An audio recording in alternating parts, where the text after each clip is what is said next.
I never imagined that living in my dream home would end with me pointing a shotgun at a couple of thugs on my porch, but here we are. My name's Luke Whitman.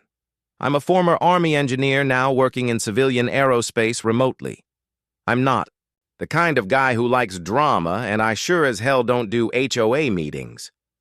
All I wanted was a quiet place for my family, a peaceful stretch of lakeside land just far enough from the hustle and bustle to get away from it all. No traffic, no noise, and no HOA. I had spent years serving overseas, and now that I was back, I finally found a place that was perfect. A beautiful 5-acre property just outside a small town in Colorado. No neighbors, no HOA. The land was mine. My wife Molly and I signed the deed and moved in. It was everything we'd hoped for. Our kids, Sam and Laya, ran around barefoot, and I got to focus on what mattered, peace and quiet. I spent my mornings sitting on the porch with a coffee, watching the sunrise over the lake, and just soaking in the calm. That is, until the day. Everything changed. I was under the porch working on some drainage when I heard the distinct click of orthopedic sandals on gravel. I looked up and saw her, Patricia Doyle, the president of the Pine Brook Lakes HOA. She had a clipboard in hand, a scowl plastered across her face like it was permanently etched there, and 2 lackeys standing behind her like she was assembling a makeshift FBI squad. I knew right away that this was going to be one of those days.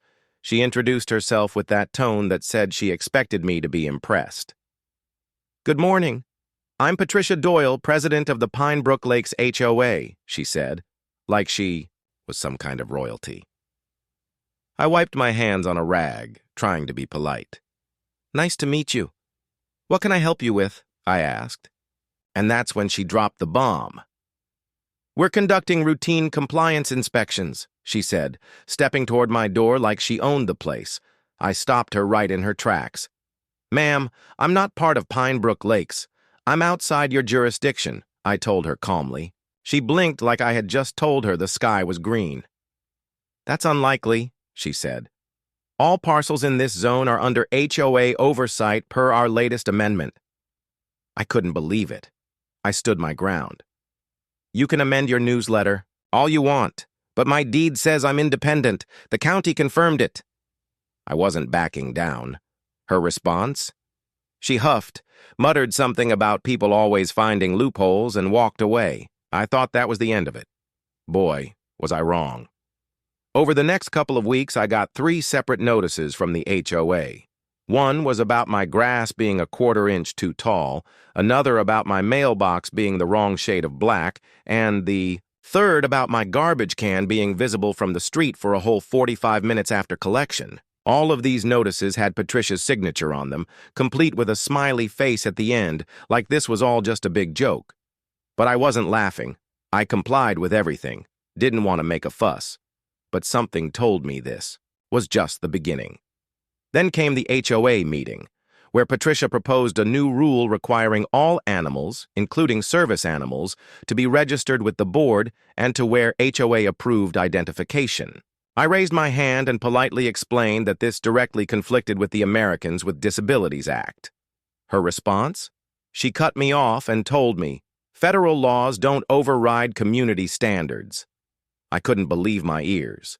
Some of my neighbors shifted uncomfortably, but no one spoke up. After the meeting, Patricia approached me and whispered, "If you want to be difficult, I can be difficult too." Her breath smelled like coffee and intimidation. It was clear this wasn't over, but I wasn't going to let it go without a fight. One weekend, I was sitting on my front porch with Maverick, my service dog, just enjoying a peaceful morning. Maverick, a golden retriever, is the best companion. He helps me manage my PTSD from my military service.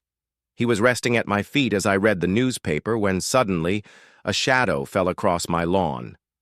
I looked up, and there she was, Patricia, standing in front of me, holding a spray bottle. Her voice cut through the silence. "Your dog is violating the new pet ordinance by not having proper HOA identification," she said loudly enough for my neighbors to hear. I calmly reminded her that Maverick was a service dog, not a pet, and therefore exempt from these ridiculous rules. I also pointed out that the rules she was talking about hadn't even been officially implemented yet. Her face turned bright red. "I'm tired of you military types thinking you're above the rules," she spat, advancing toward my yard. "If you won't comply, I'll handle this myself." Before I could react, she aimed the spray bottle at Maverick and sprayed him, directly in the face with some kind of liquid. Maverick yelped and backed away, pawing at his eyes. I immediately jumped up, moving between them. "What is in that bottle?" I demanded. "Just a little vinegar and water solution," she said with a smirk. "It won't hurt him, but maybe now he'll learn to respect authority." I was livid, but I kept my cool. Years of military training had taught me to stay calm in situations like this. I took Maverick inside, rinsed his eyes thoroughly, and made sure he was okay. Thankfully, the vinegar solution didn't cause any permanent damage, but it had irritated his eyes. Once I knew Maverick was comfortable, I called the police. I reported the assault on my service dog, mentioning that interfering with a service animal is a federal offense under the Americans with Disabilities Act. The dispatcher took my information and promised officers would be dispatched immediately. Within 20 minutes, 2 officers arrived. I explained the situation, showed them Maverick's service animal certification and training documentation, and pointed out Patricia's house across the street. One officer stayed with me, taking my statement, while the other went to speak with Patricia. From my window, I saw her gesturing wildly, looking like she was about to explode. When the officers returned, they told me that Patricia had admitted to spraying Maverick but claimed she was just enforcing community standards. The officers informed her that interfering with a service animal is a federal offense and that she was also guilty of animal cruelty under state law. They placed her under arrest and asked if I wanted to press charges. Without hesitation, I said yes. As she was escorted to the police car in handcuffs, she screamed about how she would have me evicted and how the entire neighborhood would turn against me. Some neighbors came outside to witness the scene. I overheard one whisper, "She's finally gone too far." Another came up to me afterward and apologized for not speaking up at the HOA meeting. "We've all been intimidated by her for too long," they said. The legal process moved fast. Patricia was charged with interference with a service animal, animal cruelty, and harassment. Her court appearance was a spectacle. She showed up in designer clothes with an expensive lawyer who looked more uncomfortable by the minute. The judge was especially stern when reviewing the case, making it clear that community rules never supersede federal law, especially when it comes to disability accommodations. While awaiting trial, Patricia was removed from her position as the HOA president. During an emergency HOA meeting, the vice president called for a vote of no confidence in her leadership. The vote was unanimous. Patricia was out. The criminal case ended with Patricia pleading guilty to a reduced charge in exchange for a lighter sentence. She was sentenced to 30 days in county jail, a $5,000 fine, 200 hours of community service at an animal shelter, and mandatory education on disability rights. When the sentence was read, her face went through shock, anger, and finally, a dawning realization of the consequences of her actions. But it didn't end there. After Patricia was led away, the HOA dissolved their board, and the community started to rebuild. Neighbors who had been silent for so long finally stood up. As for me, I made sure Maverick was okay, and now our home is peaceful again.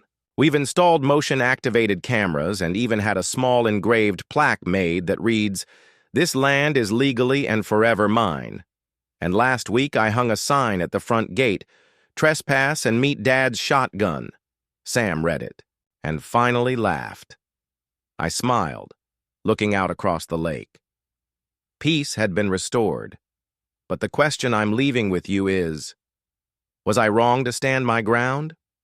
Or is this what it really means to stand up for your family and protect what's yours? What would you do in my shoes? Let me know down in the comments.